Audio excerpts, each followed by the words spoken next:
to break a table? Must be, I don't know where the light is. That's some intense learning. These things have only been here since when I was in school.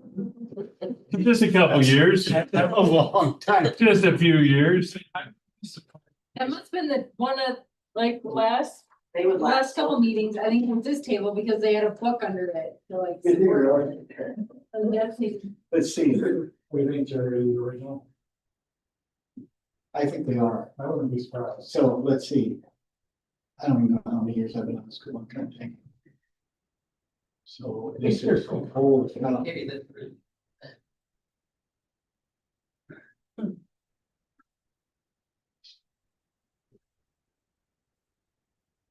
I don't know, I give up. Something I moved, you know. I was doing snow this morning. It's always a blast, man. Hey. I love it, Jeff. Hey, on a good note, do 4-H again on Wednesday night. Yeah, I hope it's like the last 1 to 3, huh? They didn't miss that snowstorm very much, did they? We were just supposed to get praise and we had all. I had 14. I hit it flat 14 the entire way through my yard. Drifts out. Hey, how's it going? Everything was working. It's still smoking. 7 miles to get, I run a road grader for the county. And I had to go about 7 miles to get there, and it was 14 to 16 flat the whole way, drifts 2-3 feet high. And then I got over the hill on the one spot by Brooks, right, I think I have enough time after. Oh, yeah, yeah. and dead in the middle of the road, no lights on, people walking around in a truck trying to pull them out, a 1/2-ton pickup. And the guy's trying to weigh me down. I slowed down enough, roll my window down. He's like, hey, we need a hand. I'm like, you're in a 1/2-ton pickup with no tread on your tires going uphill, pulling that driveway and pull the van that way. You're gonna get.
I covered everything in mine myself, but they ran trucks on, they split gravel up between trucks and I didn't get one. I didn't do it. Hey, Jerry, do you mind advancing Chris's show when he's from back here? Yeah, I can do that. Thank you. How do we try to? David, can you hear us okay? Yes, I can hear you. Okay, I'm not hearing you, so what do I have? Can you hear me better? Oh, wait, there we go. How is this? You're just gonna scroll down. Just roll that button. Okay. Yeah. Sounds good. I got it. How about now? Can you say something, David? Yes, can you hear me better now? Wait, it's still quiet. Okay, so that's connected there. That's connected there. Let's try turning this up a little. Still trying to figure out the matter position for that. How about now, David? Like, he handles Can you hear me now? We have it down No. here, but Someone might been really, really quiet. I can hear him on your. Well, computer. Say that again. Oh, you can't hear him over there? All right, what? Barely, it's super quiet, that's why. Okay. You know what I mean? So it's turned Like, off my Tracy. Oh, yeah. Well, yeah, 'cause they And then want all of a to sudden my Tracy didn't have it. from that thing. And he did give to him. I was like, what did you do? I know, I Let me left. make it. sure Jaw that- dropped. Sound is on back here. Yeah. Friday more so than. Okay, yeah, that's the mic. We went out by. And that is working. Let's. There's sound, there we go. Oh, on Packard. Yeah, it was rough. It was not this one. Okay, one more try. With the audio. Can you hear me now? Yep, we can. I'll Yep. turn it up a little more. Yep. And the. Go to 11, Jerry. It goes to 11. 11. What do you mean? I can't read. Road that runs What does that mean? Side of Fairgrounds. Take it to 11. I love that. Is this working a little bit better now? Yep, we can hear you now. That loud enough for you guys? Yep. Good. Perfect spot for me behind the TV. I wasn't gonna say it. Oh, by the way, I figured out. I'm the one with the face for video. This summer. Speaking of radio, when's your next radio spot? Holy crap. I'm old. Already on again? Yours is this summer too? 1986. Give us a check on Yeah. that. I mean, Where'd you graduate from? anytime would be good. High school. What's that? Oh, really? Anytime would be Okay. good, right? Well, yeah, we have a rotation with kids. If I knew behind the TV. Yeah, that's not a good spot. Boy, the bowlers are on fire. Did you see that live stream, the stream of their? They had like a whole bunch of strikes in a row. The boys are, and we won the regional and then we had the top. We really had the top 5 bowlers, because you only take 4 to individuals for state bowling. One kid missed it by 1 pin. We had So top what do they 4. do if they all tied? If we all tie with perfect 300 game, I think I'll try cartwheel. I mean, that's, I'm like, how do you do it then? Do you go do like your most recent? I don't know, yeah, they have sudden death bowl off or something, maybe, or get on a hockey stick or. I'm not sure. They have to do it like hurling. Oh, hurling, someone takes a broom out. You have to push it Get down. that in, yeah, I like that. Don't touch it with your hands. Don't Hit the bump or something. Have you seen some of the memes with No poking. him Yeah. touching it? That looks like the Sistine Chapel. I didn't see Yeah, with God and Jesus. Oh. It's horrible. I think I'm never gonna live that one down. I didn't touch it. Oh, you did. Yeah, they showed you. Well, that's 5:30. And there's that. We can go ahead and call this work session of the Charles City Community School District order. Going to discuss. Roll on alert.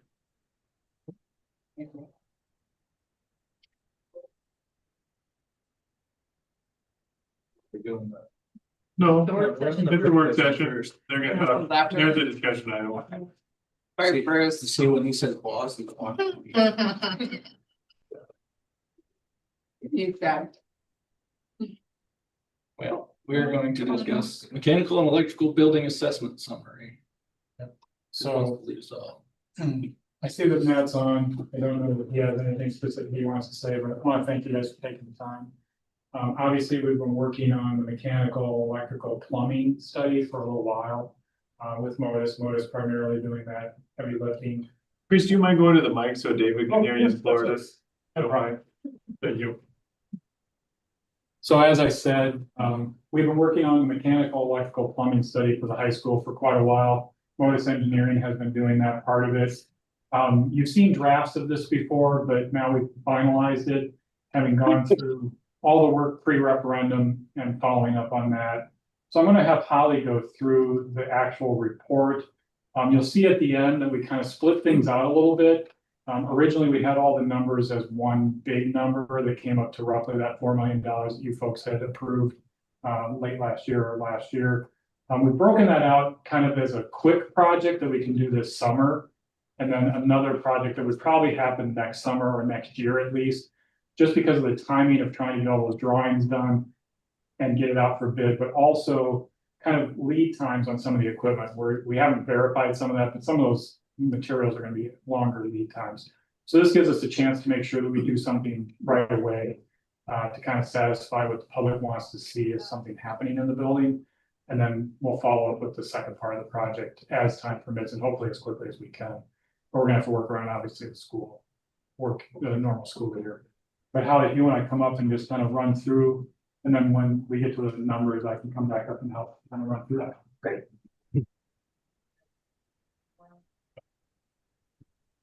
I have a little bit of a cold, so I apologize. Okay. I'm Stephen with Modes Engineering.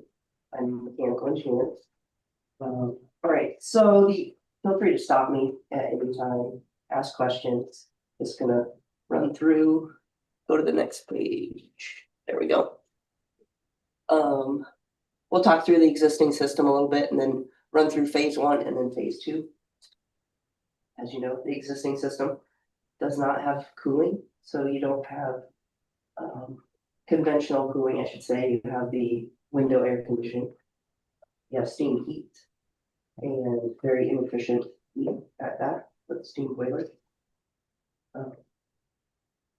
There is water shell and tube heat exchanger in the blueprint that is no longer used as well.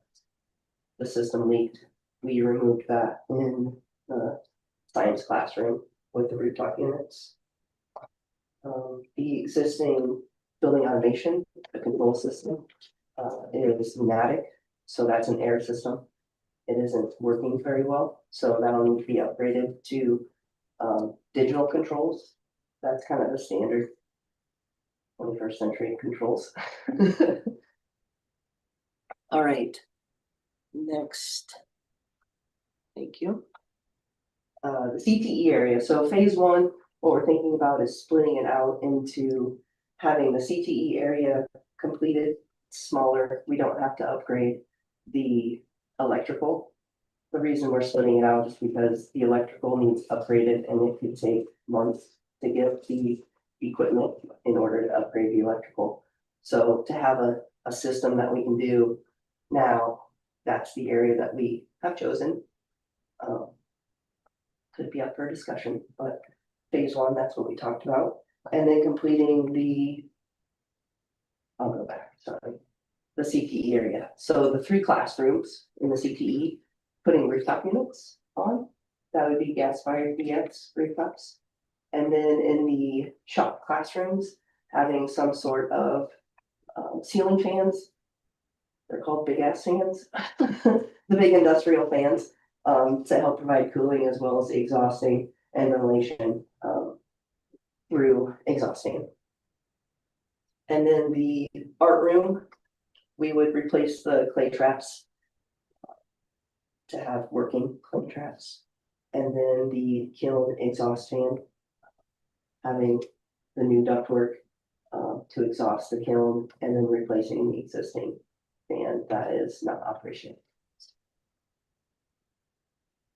The biggest phase 1 upgrade would be your fire alarm system. That is a code compliant system that is voice activated, voice notification system. Then the bidirectional amplifier system, which is the first responder system, your radio system, which may or may not be done. It'll need to be tested by the EMS. And then exit lighting. As Chris and I walked through a couple weeks ago, looking at exit signs, they're not visible. Some aren't visible because of the structure, the way the structure is, things down. I was just gonna say, before we move on to the rest of it, which really is part of the second phase that we're talking about.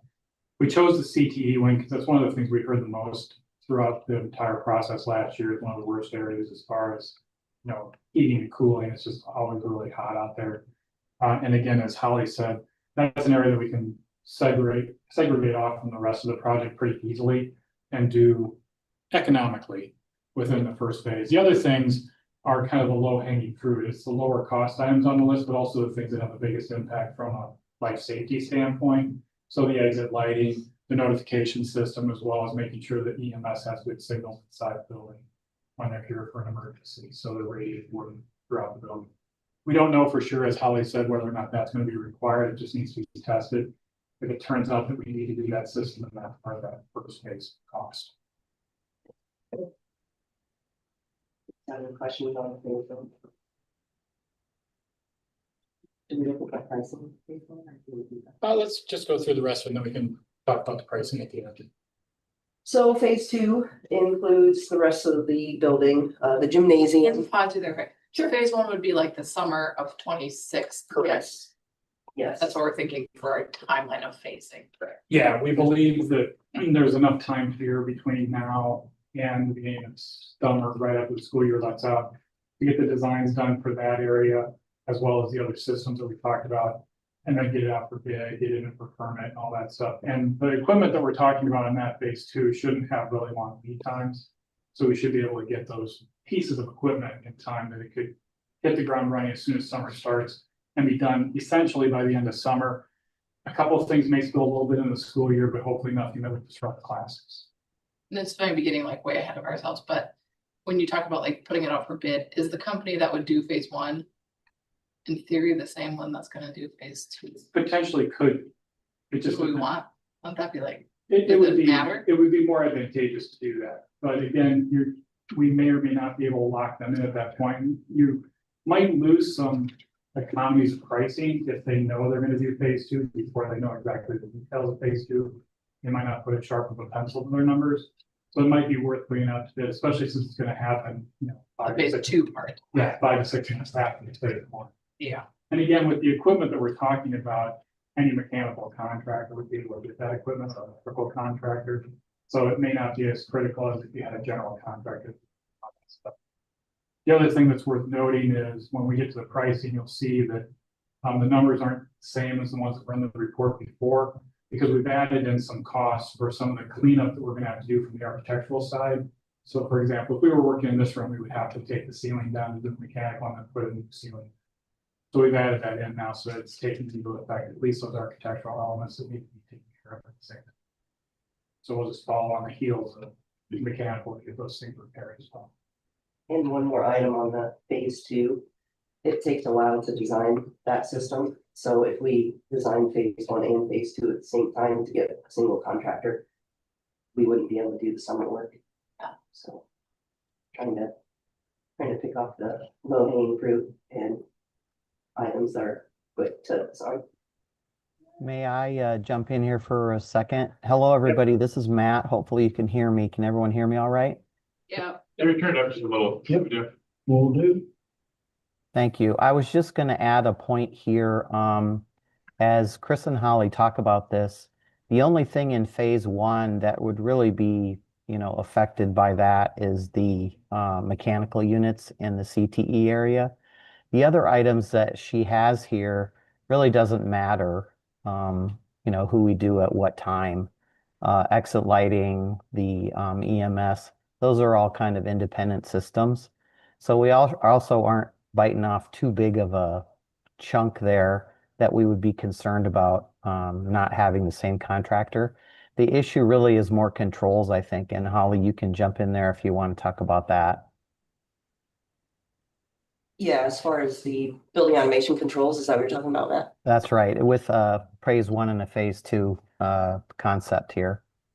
Correct. So the phase one controls we can currently do standalone, and then once we do phase two, we can integrate that into the main system. We will have phase one as it'll be able to be integrated into the larger system. You're not gonna want to take that into phase one, you're going to take for phase two, and then they'll connect in phase two. So yeah, the question was a very good one, and there is a little bit of a disadvantage to splitting these up, but we've tried to take out the pieces that aren't as critical for that. And so some of these other ones are sort of one-offs and standalones. Any other questions?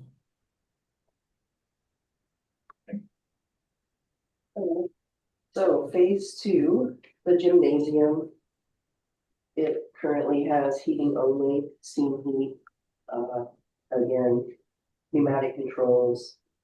There's air handlers in very tiny mechanical rooms, so these air handlers would be removed. You would gain a little bit of storage space, and we would connect the existing or the new ductwork to the existing ductwork. But we would be using rooftop units. So there would be rooftop units above the cafeteria, the serve the gymnasium and stage area. They would be heating and cooling.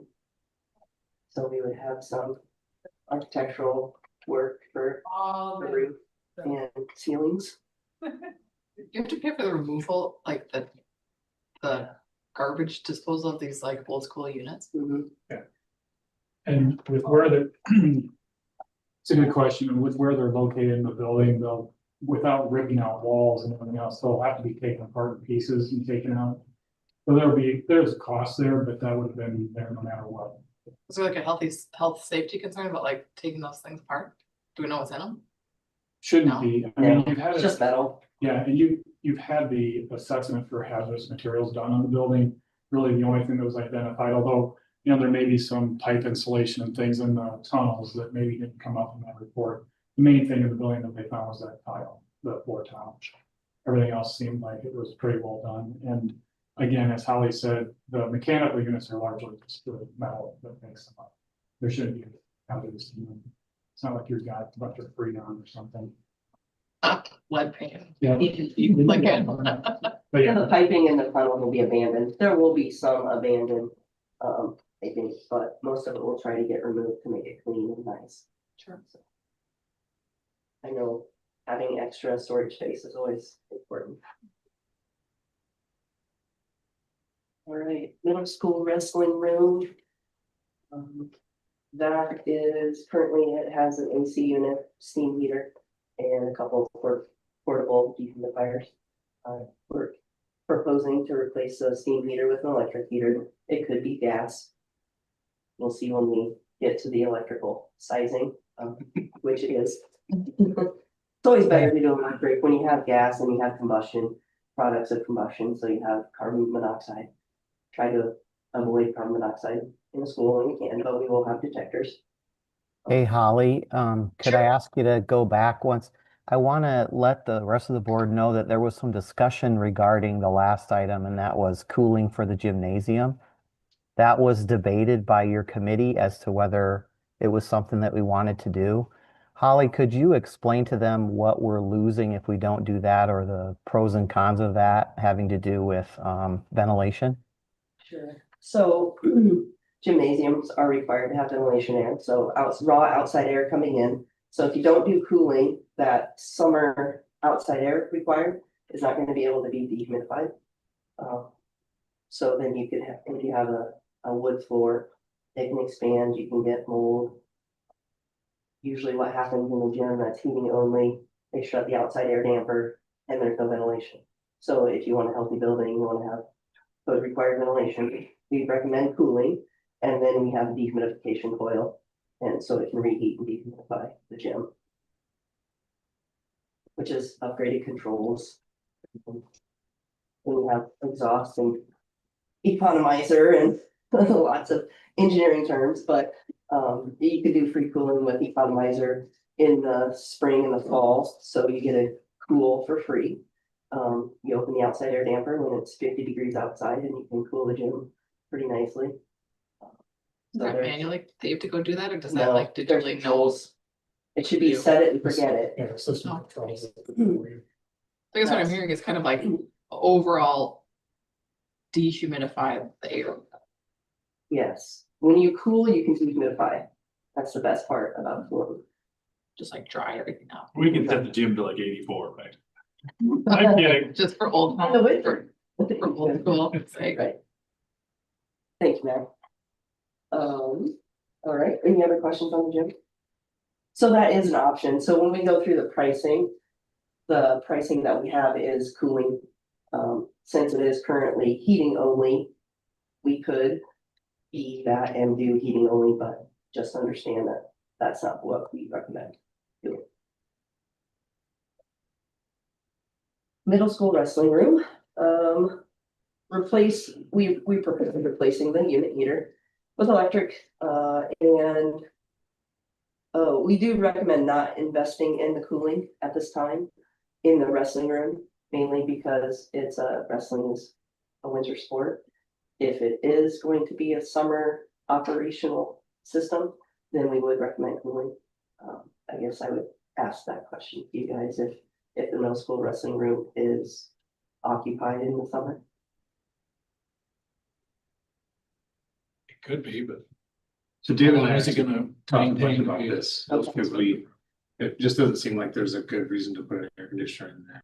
If they don't need it. Most of them always want the heat because they're trying to lose weight. So, How are we gonna maintain that as a wrestling room? right, there's the other question, right? So, and I think there's a lot of questions about putting money in that space for right now. In general?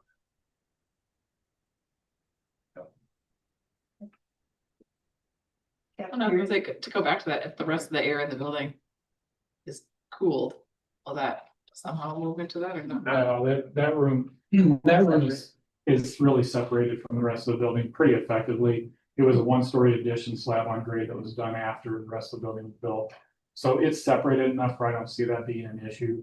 There's no direct like air connection between it and the rest of the building. And understanding the ventilation that I just told you that you need in the gym, you only need that when it's occupied. So it closes the damper and doesn't allow outside air to come in. So you're not gonna have the issues as long as that damper gets closed. Cafeteria currently does not have any active air conditioning. It's a fan coil or a unit ventilator with ventilation and heating. It was very warm in there when I was there last summer. I'm not sure the steam was controlled at all. The whole steam system in the building, as you can tell, in the middle of winter, the windows are open in the classrooms because it's very, very hot in there. Same with cafeteria. Again, pneumatic controls. We are proposing a rooftop unit directly above the cafeteria, heating, cooling, dehumidification. It would provide the amount of ventilation to transfer into the kitchen as well. The kitchen that was previously done typically is only 80% of what's required for a kitchen exhaust hood, and then 20% of it would come from the cafeteria. Holly, would you mind taking a minute to discuss the issue that came up with the committee regarding steam versus water heating? The efficiency of Yeah. steam versus water.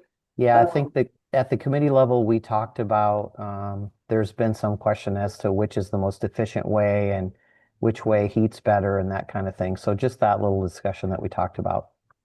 Sure. Steam heating is an inefficient way to heat. They're typically anywhere from 70 to 73% efficient.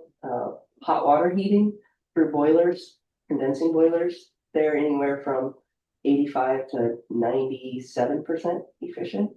So hot water is more efficient. There are applications for steam. The reason hospitals use steam is for their autoclaves and humidification. So steam has its place, but in a school that isn't controlled, the traps fail. There's a lot of maintenance on steam. There's a lot of makeup water required. There's a lot of chemical treatment. So that's why we're proposing to go away from the steam and we're going to use gas on the roof. Gas is 80% efficient. So we're gaining more efficiency, not as much efficiency if it were boiler, but the school has had leaky pipes. So we're trying to avoid the situation of leaky pipes and the maintenance of that and just go with gas on the rooftop unit. Does that answer the? Yeah, thanks, Holly. I just wanted to know if the rest of the group had any more questions about that, because that was kind of a big thing that we talked about, so. I guess what was the concern in the committee level? Josh, you can be able to speak to that. So we were trying to reutilize the equipment you had and push water through it rather than steam. I think it was like, what's the long term bigger picture and how do we kind of get everything within the budget that's we've talked about? I don't know that we really did we really go that deep on that? No, Okay. it was mostly just a question. I think it was a question David had just about what's the efficiency of the steam system and are we better off trying to either upgrade that system or replace it? And as Holly said, the steam is just less efficient. And the other thing is the controllability of it. You can tell it just by how hot it gets in certain parts of the building when that system's running. It's on or off and it just pumps out a lot of heat. So it just tends not to work as well to kind of control comfort levels, especially if you're introducing air pressure. What's the difference between like a forced air and a hot water? It's a forced air like 93 as the top. You can have 93, but it's typically just standard 80%. You can do a condensing with the different heat exchangers if we pay for the high efficient rooftop units versus the standard efficiency. So what I'm hearing you say is that the hot water is the most efficient way to do this. Hot water is the most efficient way to heat. Okay. Yes. But maintenance wise, that's not true. Maintenance wise, gas is the easiest. Yeah. You know, electric and gas are your easiest maintenance wise. Boilers take a lot of maintenance. They take a lot of money, you know, ROI, that's different than efficiency. So. Let me go back just real quickly, something I thought of on the CTE link. Holly mentioned that we're doing 3 rooftop units to control the 3 classrooms. One of the reasons why we're doing 3 is so that you have control, so that each classroom can control their temperature. But also just from the weight of the units on the roof, we have less of an issue of overbearing the weight on the roof that's existing without having to beef up structural. So it just spreads that load out as well, but it gives you the variability of classrooms. The other thing I was going to mention in the cafeteria commons area, we're basically planning for an all new ceiling in that area because the work that Holly's team would be doing mechanically is going to require us to take down large sections of it anyway. So instead of having a patchwork out there, that whole ceiling would come down, new ceiling, new grid. Right now, we're showing that we would reuse the lights since Jerry and his team have already switched out the bulbs to LED bulbs, even though the fixtures haven't changed. That's just a conversation we might have at some point. Maybe there's an alternate on the bids to do the lights as part of that project. So we're gonna have the ceiling down anyway and just see if it fits within the overall budget. The bulbs could be used in different parts of the building. Yeah, definitely the LED bulbs could be switched out in any of these fixtures, which Jerry's team has replaced all the bulbs throughout the building, other than one small area, if I remember correctly, Jerry. And so if you have a bad bulb somewhere, you could say those bulbs. Those are the same type of spheres there. Basically the same, yeah. What's the longevity of these units and what's the impact on our roof? The RTUs. They're about 15 to 20 years. You'll start having to replace compressors. Compressors have a 10-year warranty. So between 10 and 15 years, you'll replace compressors. But ultimately a rooftop unit is, it's a box with a fan, some filters. You know, you're gonna replace a fan motor, maybe. Belts. From a repair, our team has the knowledge and capability to do that, right? Right. Right, so we could do that with ourselves. And the north end that we just replaced, all of them are original to the building, so what, 70 till now? And so they started failing a few years before we replaced them, but That's something you just keep on your preventive maintenance schedule then? oh yeah. Brandon walks the roof every month, checks every unit, does PMs on every unit. Sure. Yeah, and I'm guessing those are not things you have to go to eBay to get your parts. What's that? I'm guessing those are not items that you have to go to eBay to get your parts. No, they do it through Amazon. Great. Back to Bruce's question, though, with the rooftop unit, obviously we'll have to move forward. We'll need to do the curbs and reworking the roofing around those. Again, those costs, we try to factor those in.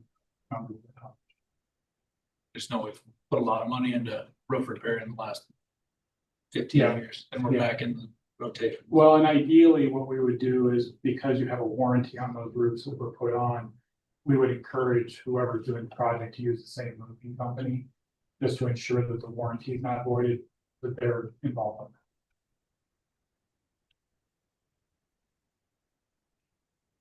Questions on the cafeteria? Kitchen, so you guys have done quite a bit of work in the kitchen already. So we're only just proposing to replace the steam unit heaters, with either electric or gas, probably steam. And then have a wall mounted thing split in there for some cooling. It can get pretty cold, or pretty hot in there.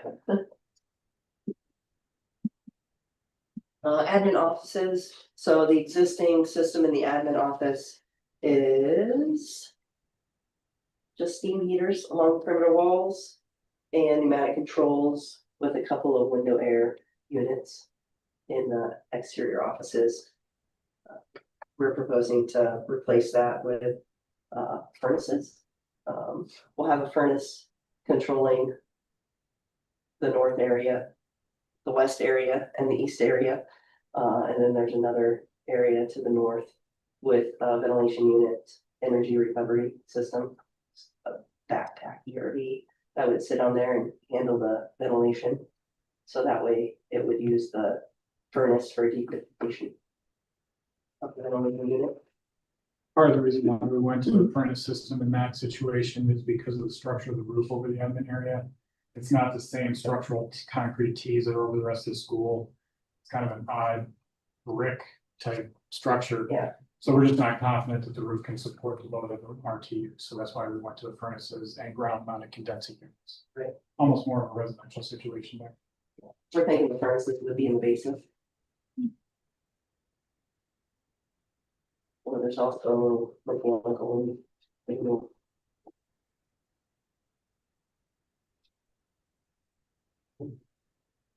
all right, circle buildings, our favorite. Steam heat, existing steam heat. Ductwork system, so there's air handlers in the mechanical rooms. Again, those would get cut out and replaced with rooftop units that would sit on grade. We would strategically place those somewhere we could tie in the ductwork to land near those mechanical rooms. On 400, we have the 3 band choir orchestra, thank you. And it would have 1 thermal zone for a rooftop unit. We could upgrade to do a VAV system. The issue with that, the circle buildings is it's all exposed, there aren't ceilings, so hiding any of that might be difficult. So there's kind of the minimum would just be a single thermostat for that whole building. We could provide reheat coils for each room, similar to a VAV box, but it wouldn't be a VAV, it'd just be a reheat coil. Electric to help provide room cooling, zone cooling in the winter. And then in the 500 circle, Alan's the larger circle, we would have 2 rooftop units. The current unit right now actually splits ductwork and goes around separately. So it's a perfect situation to where we can put 2 smaller rooftops in, have 2 thermal zones in there, utilize the existing ductwork. And then the 600 circle would be very similar to the 500 circle, but we would just have the 1 rooftop unit and reuse the existing ductwork. And again, I think how we mentioned those rooftop units, even though the rooftop unit wouldn't be on the roof, it'd be ground mounted. So that we don't have to worry about messing with that existing structure. The other thing I was gonna note on 3 circle buildings is we're not planning on taking out those baseboard heater units. Just to save cost on repairs to the walls, having to repaint walls and things like that. So they basically just be there, but non-functional. We would remove the ones that are They'll run into at the the ceiling where the clear story was. So if you go into the 500 circle right now, there's a set of devices that run around the corridor and then also inside the center circle. Those would take out the things that are up high, but the ones that are on the wall, this doesn't make sense doing all that repair to the wall just to take those out. They could come out of the Somebody repair them all the time, or remove them all the time. You could, yes. If you're gonna go into the 500 circle, for example, at some point, and just repaint all the rooms and do some patching of walls anyway. That'd be the time to take those out and just make that part of that project rather than adding it to this one unnecessarily. We could do an alternate. You could, if you wanted to, at least know what the cost would be and if it's budget. I had a couple photos of where I thought maybe some of the rooftop sitting on grade would go. The goal would be to tuck them back into those corners so that they're not front and center. All right, electrical systems. I'm not gonna get too specific on the electrical system. Can I pause you before you go forward? So from like a super, it's gonna be like the super basic explanation for the situation, explaining this to the public, would it be, I mean, we talked about all these separate units and entities of how we're doing and heating and cooling. Is it safe to say the building will have central heating and air from the sake of like a street level knowledge, rather than, because I know that was one of the conversations, like every classroom should have its own air conditioning unit, but it sounds like we're even going more broad than that. Yes. By the end of 2027, the entire school would be having central heat and air. There would be some controllability, like we were talking on the CTE wing with the 3 separate units. But generally speaking, the entire school would have heating and air conditioning, other than the middle school housing room, for example. So like what we're hearing is like consistency between different. Yes, yeah, every part of the school would have the same type of benefit from heat and cooling. Yep. And keeping in mind that what we're proposing might not be what we would design if it were a brand new building. Like if we were putting an addition on, this probably isn't exactly what we would do. We would have a VAV system to be able to control each room individually, but knowing there's a goal of maybe tearing down some of these buildings in the future, we don't want to put that money into it. So Yeah, and like what I'm hearing, some of that stuff is more like your guys' engineering, mechanical background and understanding of the systems, rather than like the general public hearing, like. yeah, So not You're gonna only hear that, throughout the building. I like what you're saying, like how to talk, but the other thing is safer heat. So for example, when we have steam all of a sudden shooting up in the floor, through the floor in the shop area, we won't have that issue anymore because we won't have steam heat anymore. When a valve blows off, we won't have steam blowing, so it's a safer heat also. safer. Drier, healthier healthier, Yeah. Definitely. Healthier, yes, less because more we'll be able to, potential. we'll have central heating, cooling and dehumidification. There you go. Those are the three. Which is also gonna make all the shelving and everything else last longer, which you want. We like expansion. All right. Good question. All right, electrical system.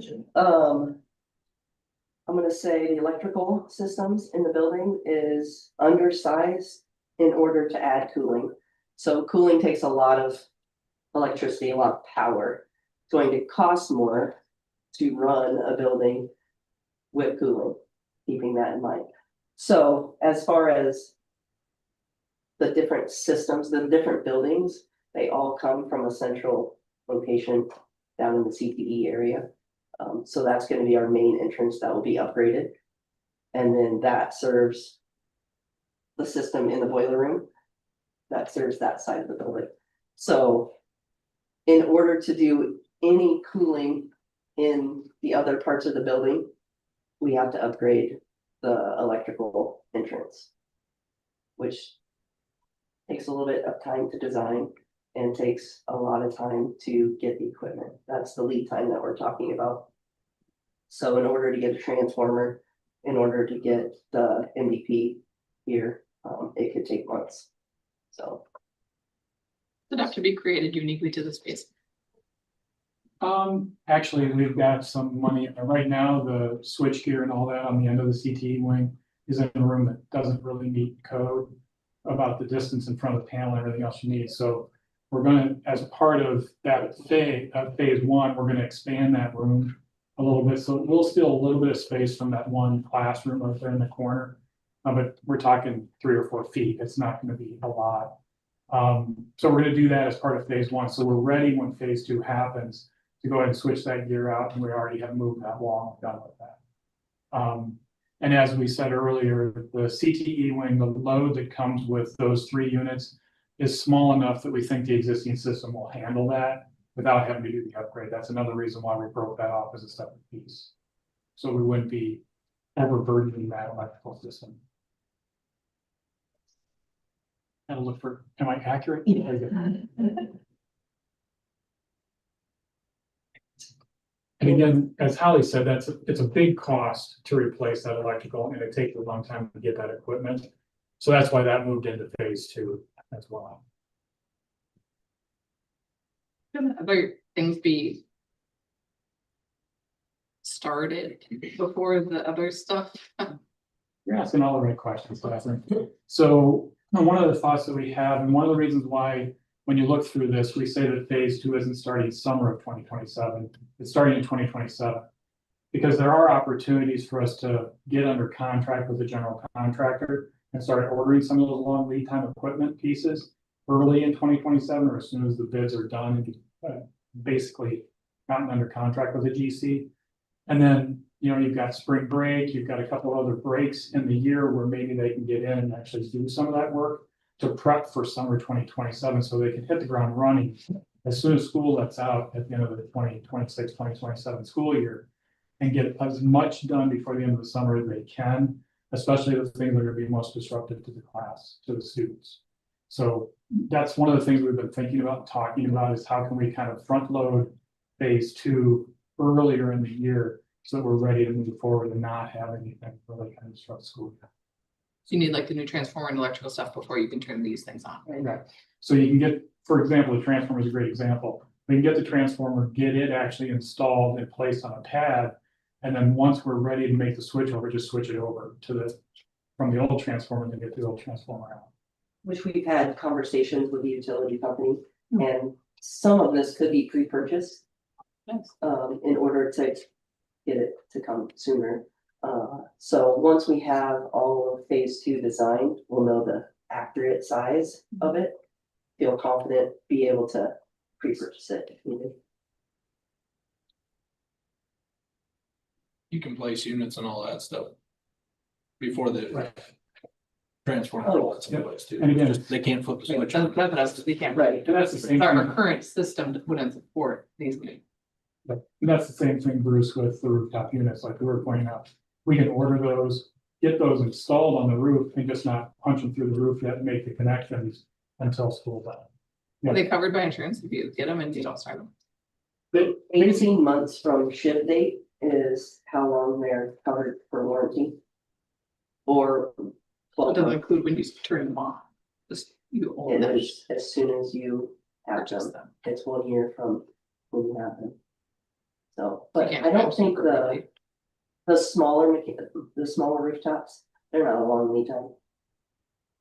It's gonna be, you know, getting the power, the conduits run across and, you can always put the curb on. They're gonna wanna set all those rooftops at the same time. So the longer lead time ones are on ground, and so that's a lot easier, because they'll just pick them, and put them on the ground. Depending on where we place them, you might have to go up and over. right, depending. I think with the area behind the building on the east side, kind of back where the boiler room is and all that, that's all pretty much paved now to a great extent. So getting back in there would be pretty easy for them. They can get back in there and set some of that stuff very early on in the process, and then you're ready just to make the switch over when the time comes. And since the systems are so separated, right now you have a unit vent with steam heat. That doesn't have anything to do with our gas fired DX unit, so yeah, it can be installed at any time. No, just turn on, not to turn on. Yeah, and we can wait to demo until they're installed too.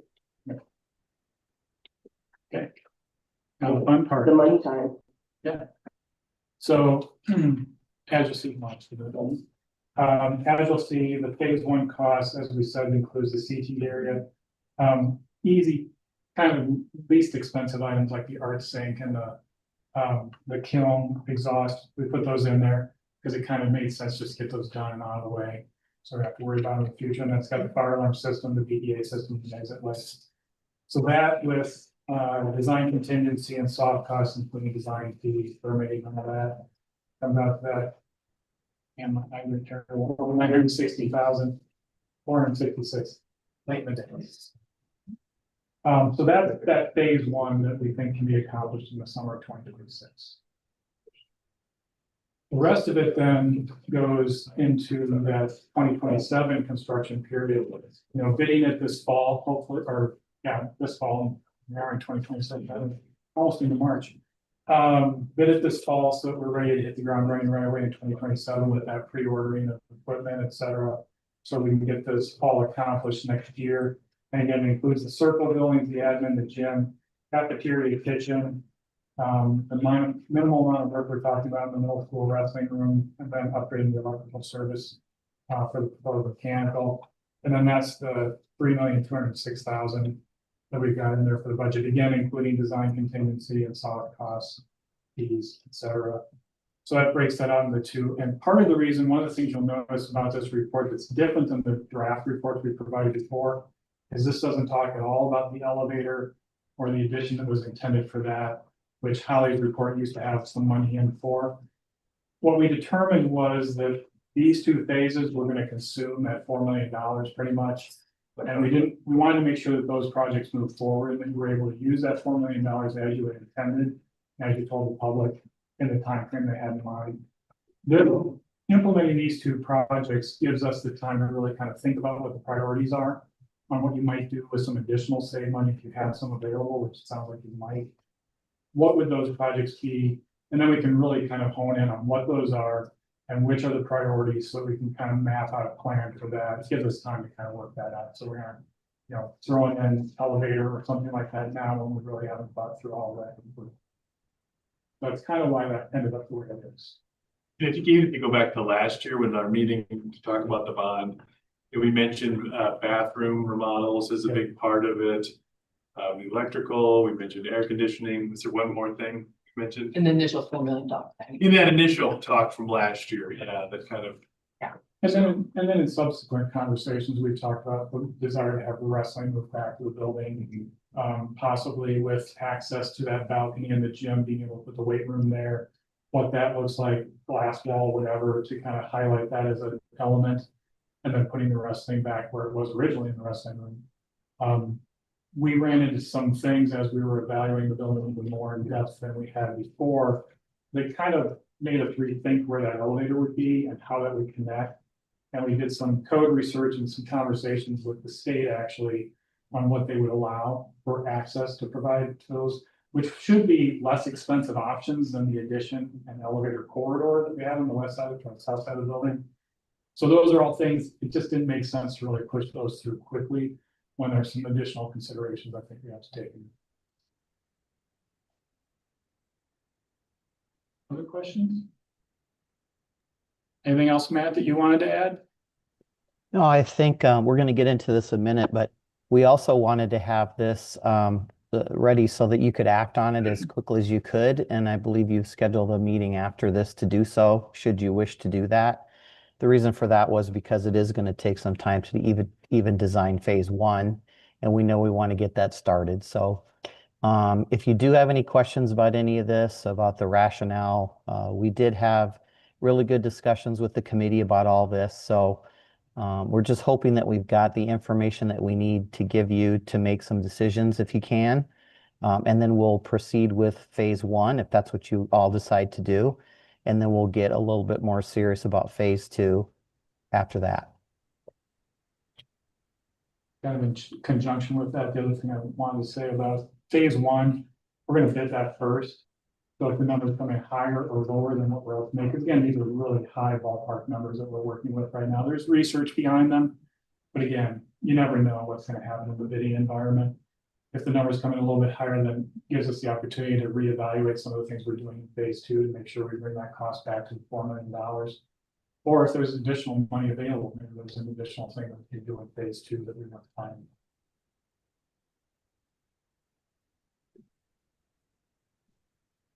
Any other questions? Awesome, thank you. Thank you.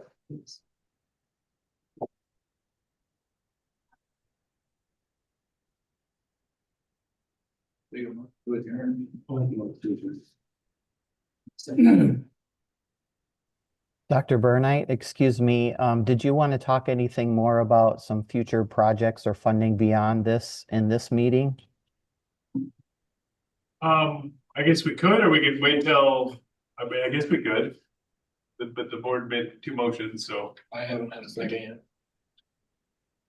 Yeah, did you second, Josh, or no? I was. He had the first. Oh, Bert, no, thank you, I want thank a you. second, we're still open. All right. Yeah, so in talking with FEH and at our facilities meeting, I think, one of the things that we talked about was as you look at additional things that are still, structural things that are much needed. Like I mentioned, the bathrooms last year, we talked about, making sure we could improve the bathrooms and making those all ADA accessible. Chris mentioned getting wrestling back up here has been a priority. It's been discussed several times. I know there's been conversations about the flooring. Can we get the asbestos off of the flooring and make that look nice? And then there's other thoughts too that we could do a few other projects. I think FEH will help put some of that together. But I think we're in a little bit of a window here where with the state, they propose several legislative things to take away some of our access to save dollars. And then some of those proposals, pending legislation, bills that are in progress, actually say things too, like you might have to go back to the voters to use $2 or $3 million. You might have to go to the voters and get 60% approval just to use the save funds. So in talking with Piper Sandler, we can get up to that point in time, he said 15 million, although he was going to check his numbers because I said, understand we have declining enrollment. So it probably can't get 15 million. It's probably going to be a little bit lower number than that. But he did say we could access additional funds right away to do projects that, to me are similar to some of the things we discussed before, but there wouldn't be any tearing down of structures in a substantial way. There's not going to be, a circle that gets demolished. We could take this space and work on the making it fire rated and making it up to code. We could also take that 500 circle and do, really make that a nice usable space for students. Also, when you walk in that front door, if that asbestos was gone, front door to the school, if that asbestos was gone, well, we're getting a new ceiling already, a little bit different lighting along with the new ceiling and the asbestos being gone would really go a long ways towards making the entrance to the school inviting and a really warm, welcoming place. And so I think those combination of things, the fact that maybe some real stringent limitations on save dollars in the future if we don't act this spring, might be something to consider that we would want to think about working with FEH going forward with some additional projects sooner than later. So. Matt, was that what you were thinking? Yeah, I just wanted to let everybody know we did give Dr. Burnite a proposal to do a little bit more investigation and prioritizing if that was something that the board was interested in, considering the circumstances with the legislative actions that are going on. Bill, do you want to make any comments about what you've been hearing about that too? Because it's day to day. It looks like you're on mute, Bill. We're working with a half a dozen districts across the state right now, and literally everyone that isn't already using their save funds in the way that they're legislatively expected to use them right now is working towards using them in the way they're legal to be used right now. And that's because your constituents are going to pay that sales tax one way or the other. There's no proposal where that sales tax is going away. And there's probably well over 200 districts. In fact, I'd probably say it's probably closer to 250 districts in the state right now that they are already going to use that sales tax for educational facilities moving forward. So if you as a board don't take action, essentially your schools are not going to be using dollars that your constituents are paying anyway. And right now, the way the law is written, your schools would benefit from the sharing of dollars from urban areas of the state to help with your facilities. So what would happen is almost a reverse.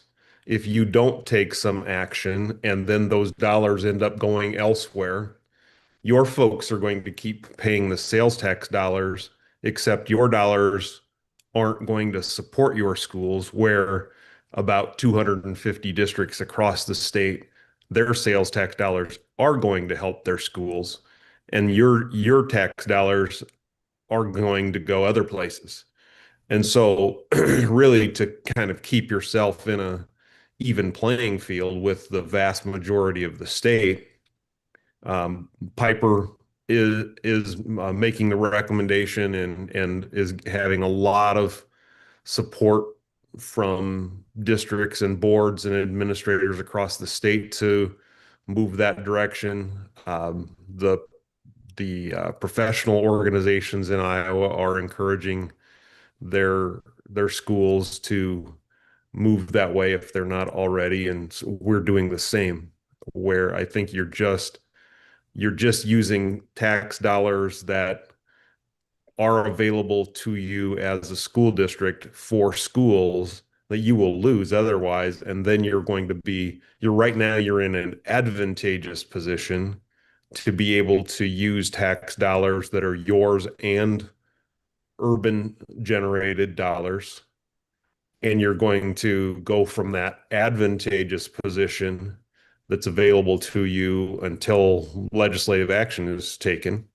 And you're going to move to a disadvantageous position where you're not going to have as much support as other districts do. And I think as boards have thought that across the state, we had another district that didn't pass a bond referendum, and they're going to end up doing about half their project with sales tax dollars as opposed to it being a general obligation bond that they had planned.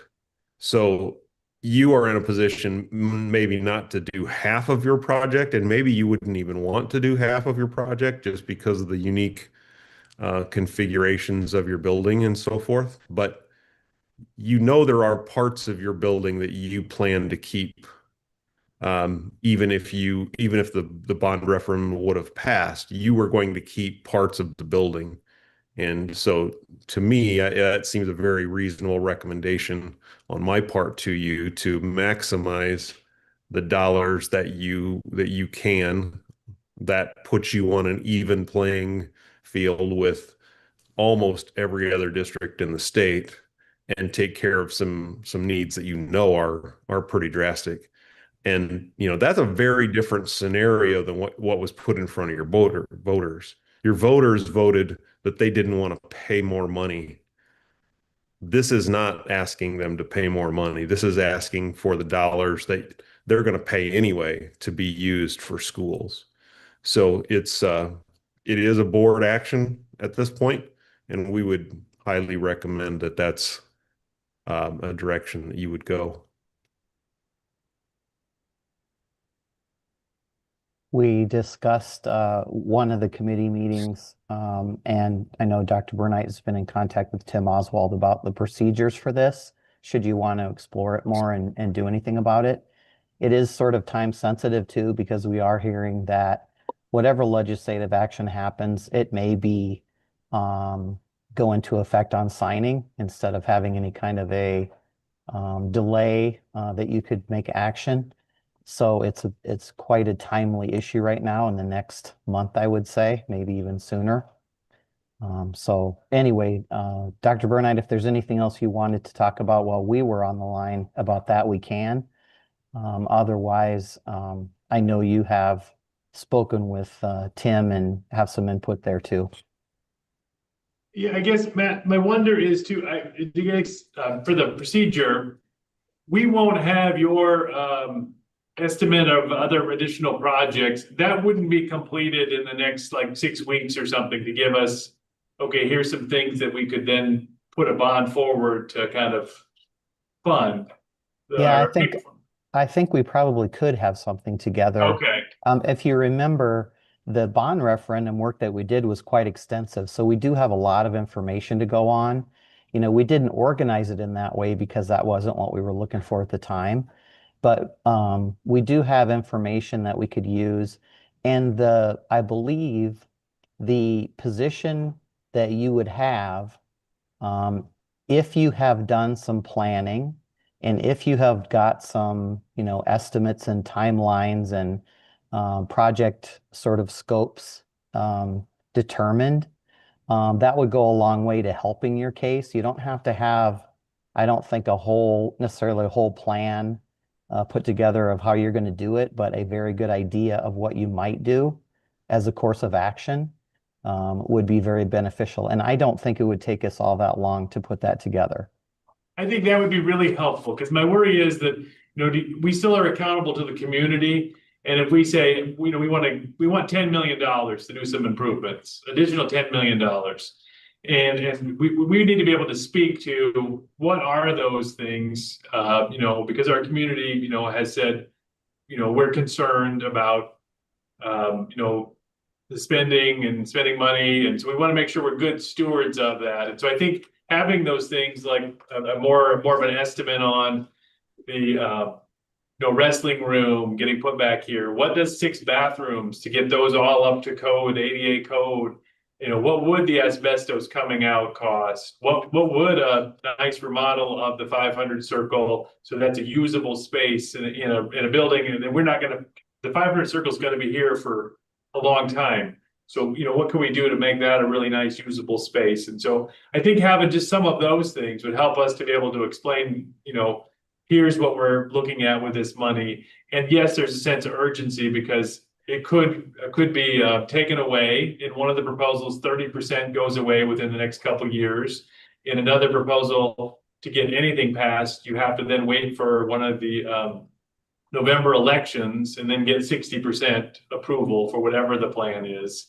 And whereas right now, when you go through that bond process like we did in last March, if the public's concerned, they can get a petition, and then you have to go get a 50% vote on SAVE appropriations, or SAVE bonds. But in the future, it would be 60%, and it would be restricted to just those November elections. So that would kind of slow any kind of improvements down also. Yeah, and as Matt said, we did a lot of work during the referendum process, kind of establishing what some of those things were. As he said, those were all pieces of the overall project last November. We just didn't pull them out separately. But even as we were finalizing the MEP report, we have been looking at some of those things and starting to think about what the cost would be. And again, we went to referendum based on information that was high level estimates, et cetera.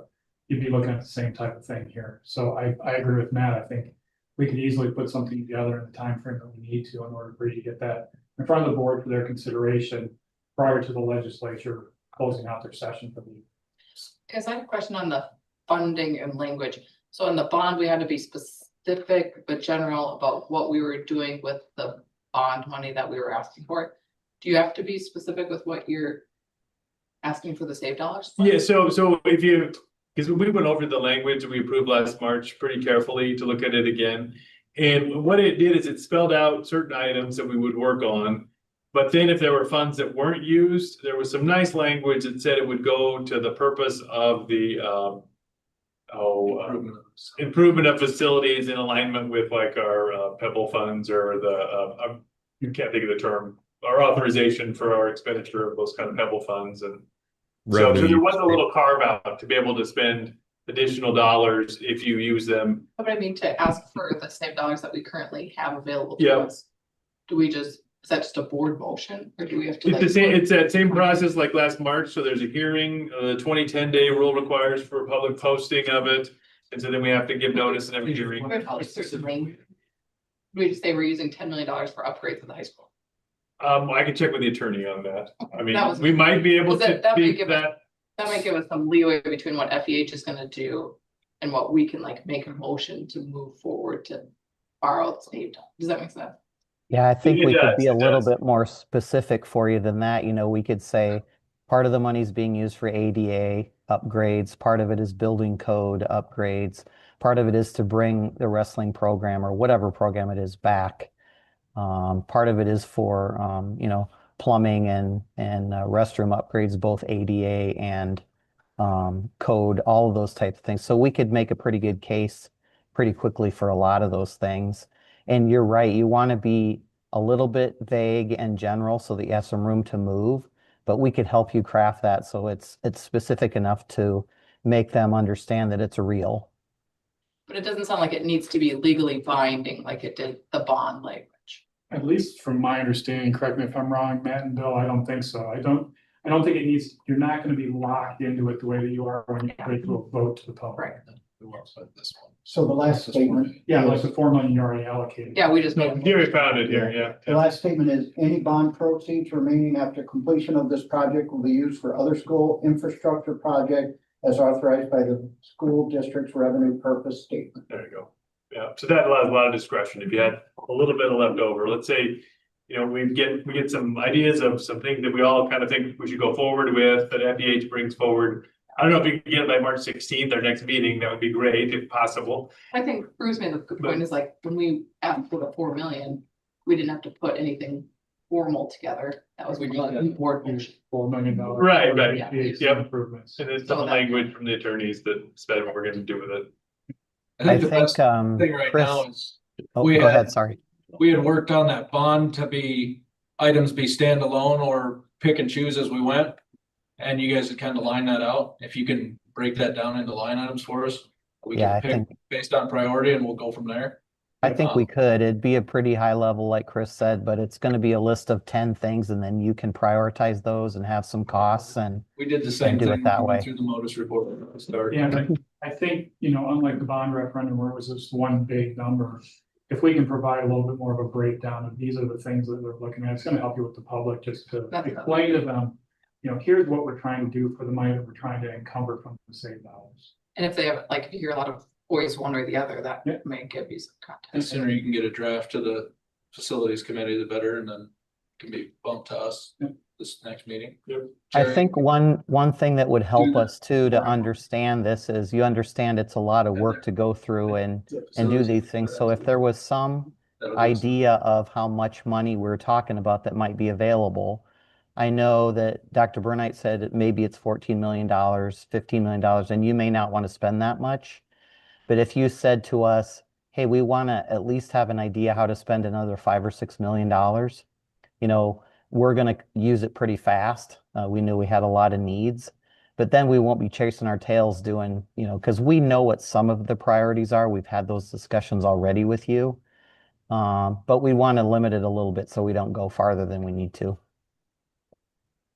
You and Brian, you would have those guys. Presume Yeah, Tim can. of what the safest save amount. Right, he said up to 15 million and I said, wait, make sure you're using this attendance number. And he did say that a lot of other districts are reaching out. So that's probably why when I gave him the actual attendance number and said, can you plan that we're gonna have some slow decline in attendance in this? He didn't get back to me yet on that. But he will, he's good about that. And so it'll be less than 15 million, but that was the high end. Well, You think higher than 5? I'd start and then give us a line in there. yeah, I think to Matt's point, I think the key thing is there's a number that Piper Sandler's gonna tell you you can encumber on the saved dollars, but it's what the board is comfortable wanting to spend of that We're money. gonna need a safety net above that. Correct. So to Matt's point, you know, you might have 14 or 13 million available, but is it 6 or 8 that you want to spend? I know, David, you've got very specific ideas on that as well. So the board needs to come to an idea of what is the amount of money of that 12 to 14 million that you want to spend. Not necessarily going whole hog all the way to here. But then what was Bill saying, that that additional money could get moved to another district? It could get shifted, you could lose some of the access to it you have right now. So again, that's all part of the conversation that the board needs to have about what is that ideal number. What they're encouraging is that you try and put your name in the hat that you're spending money now. Yeah. So that if the government continues to pull that funding, your name's already in there and you're already spending it. Right. They're not gonna take it away from you before you start spending. If you If you don't were- have your name in there and they're already spending it and they just decide we're not But getting. we don't know if it they anymore. take the difference of what we. Then you're Yeah, just. but I think the governor's plan was to take 30% of the money and speed up the timeline. So by 2030, they would take 30% away. And I believe they're gonna use it for the Peter Fund, which is property tax relief. And so they would use that to then lower property tax rates. And that was her proposal, but then the Senate had a proposal for property tax relief that said you're gonna have to go get a vote on everything. And they had one point in time, it said 60%, and somebody kicked around 80%, and the last I saw was 60, but 80 could be there. The bill is still out there to make it that, you can only, you have to have 50% of the cash on hand. I think, And Chris, I think yesterday, I think last Friday was the first funnel date, and I don't believe that one made it through the funnel. it was in the AIA email today, so that's why. Oh, it was? Oh my Yep. God. Yep, that's one that they're still monitoring. So you have to have 50% of the cash on hand. You need 80% of the vote to get it to pass and put it to referendum. And then I don't remember what the 55 of that was. There's another bill that's out there that apparently made it through the funnel where they're talking about adding a second time during the year where you can go for referendum in June. So that's one that AIA is supporting, but we don't know if that's going to go through either. The other part of the bill that has the 80% is you can't go back for referendum for 4 years. If your referendum fails. That bill is one that we should all be calling our legislators about. But hey, those are the types of things that are out there right now. And again, most of these are coming out of the property tax relief effort. Everybody, both houses of the legislature as well as the governor's office are looking at various ways of taking the property tax relief. These are all elements towards that. When you do the phase 2 in the cafeteria ceiling, you're gonna have to redo that ceiling. I assume you're gonna need man lifts and stuff to do that ceiling work. Yeah, it's high enough. Yeah, you better, I just had mentioned for the facilities guys, you're gonna want that flooring quote before they bring a man lift in, because you're gonna crack them tiles. Yeah, probably. And we're gonna have to be prepared to repair that floor. So if we can mitigate They're that not floor. happy. Oh, yeah.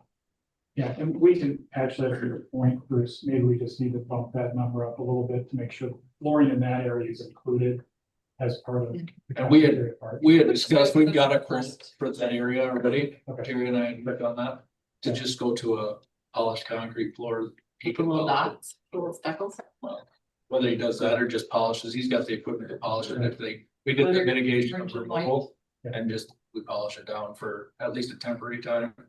And I think there's also the conversation just about are there things that Jerry's team through PEPAL or other funding sources can also do to pick away at some of the things that are otherwise in these costs to bring those costs down and allow you to do more work too. Well, it's just more of a conversation we need to have with Jerry. Some might be prepared for it if you're gonna have to bring equipment like that in, you're gonna crack that floor. And these are all like front facing places of the building. So it's just like dressing it the right way. On the CTE wing, like I said earlier, one of the reasons we put that in there is one of the ones that was really identified by the board, the staff, as well as the community, as a priority area for them, especially with the success of the programs. Yeah, I think just to let everybody know, I did give Dr. Burnett a proposal for this particular additional study work. So should the board be inclined and wish to do so, it'd be great if you could act on that as well today, because if we want to try to get something done by mid-March, we're going to want to get right on it. So that would just help us with the timing and things. But I think we can do this fairly quickly for you. And if you're going to want to do this, you are going to want to be ready to take action by mid-March, because when you talk about the noticing periods that are required, we're depending on how quickly the legislature can finish this conversation about taxes or finish the legislative session. I mean, we're probably only 60 days away-ish from where they'll start to be ready to talk about closing it down. So there's not very much leeway here.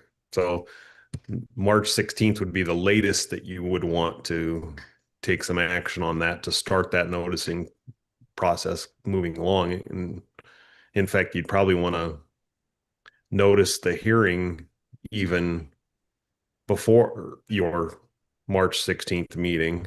And so then you just have the waiting period after that meeting before you could move forward. I mean, Tim will help you with that too, but I'm just saying we've probably waited about as long as we can on this conversation.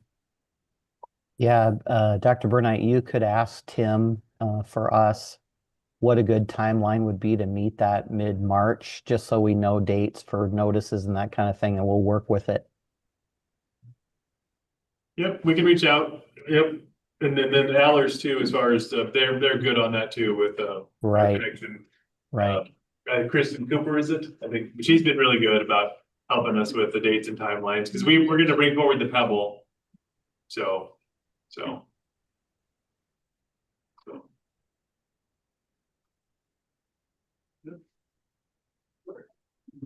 Any further discussion? Now I'll take motions for adjournment. Make a motion to adjourn. Second. Been probably moved and seconded. All those in favor state aye. Aye. Aye. We're adjourned. We can now move on to the special board meeting in Charleston Community School District. Roll call, please. President Gabrick, Here. Vice President Fox, here, Board Member Dr. Schroet, Here. Board Member Mack, Here. Board Member Yeager, here. You'll take a motion for agenda. I'll make a motion to approve the agenda as listed. I'll second. Been properly moved and seconded. All those in favor state aye. Aye. Aye. All those opposed, same sign. That motion will carry. See no public comment, so we can move on to new business and action items. We start with A, which is approval of implementing the Modus FEH plan. I'll make a motion that we approve the Modus FEH plan as discussed during our work session. Do we have a second? A second, I can still have discussion. I'll second. Been properly moved and seconded. Is there any discussion? Questions, John? No. Seeing no discussion, we can proceed to vote. All those in favor state aye. Aye. Aye. All those opposed, same sign. That motion will carry. We can now move on to motions for approval of the work agreement for FEH to do the study agreement. So I have a couple quick questions for this one. So it lays out kind of like what the expectations are, what you guys are gonna do, and then it has on page 3, it has the listing of rates. Do we have a not to exceed number, or do we have an estimated cost? Yeah, good question. We don't have a not to exceed in there. The reason for that is just because we don't know exactly how much kind of time it's going to take. I imagine it's going to be in the $5,000 or $6,000 range. Okay. Okay, then I'd be willing to make the motion to approve the work agreement for FEH with the caveat that if it's going to exceed $10,000, that you just come back and let us know kind of where it's at, what's happening. Thank you. Absolutely. Can I ask also on the section where you say budget range of $6 to $8 million, and I wouldn't mind that being $6 to $12 million. I don't want to constrain you. I just want you to be able to prioritize things, and then we can decide what to do. Absolutely. Good point. I was going to make that in the last one, but I think after hearing the discussion, what we'll do is we will put in there, up to a comfortable limit. If you can get 14 or 15, we'll probably give you 13 or $14 million worth of things. And then that will be prioritized by you all, and you can decide where you feel comfortable within that. And I should mention, I believe this is true, Dr. Burnite, that the 4 million that you've already committed comes off the top of that, or is that in addition to that? I thought it was in addition. It was in addition, yes. Yeah. Okay. So I Okay. think we're in that 12 range, top end, right? Yeah. 8 plus 4s. So No, This is 12 in addition to the 4 million that we're spending. we could get 15 million in addition to the 4 million, but I believe that number is high. oh, Right. Right. Yeah. Thank you for that, Dr. Schroet. We will do that. We'll give you the options. By the way, I mean, I asked that question directly of Tim in our meeting before last, and it at the time it was 19 minus the 4 equals 15, but it probably moving down because of enrollment. So that was the definitive answer that he gave us. Okay, so I'm going to take that as an amended motion by Dr. Schroet to say approval of the work agreement with FEH not to exceed $10,000 Make it 12. Oh, so with the a Josh's maximum comment, of $12 million. Well, I did $10,000 for their work. I was just thinking about what the budget range was. Sorry. Yeah, understood. If you're good. Okay, so I have a motion on the floor for approval of work agreement with FEH in the budget range of $6 to $12 million, not to exceed $10,000 without notice made by Josh and Dr. Crowe. Do I have a second? Been properly moved and seconded. Is there any further discussion? Seeing none, we can proceed to vote. All those in favor state aye. Aye. Those opposed, same sign. That motion will carry. I will now take motion for adjournment. I'll make that motion. Second. Been properly moved and seconded. All those in favor state aye. Aye. All those opposed, same sign. We are adjourned. Thank you all. Appreciate it very much. Looking forward to working together. Appreciate it a lot. Thank you. Thank you. Thanks for letting us keep. Thanks for letting us keep. Really bad now. Turns out. You're stuck with us. You're stuck with us. Years. Is that happening?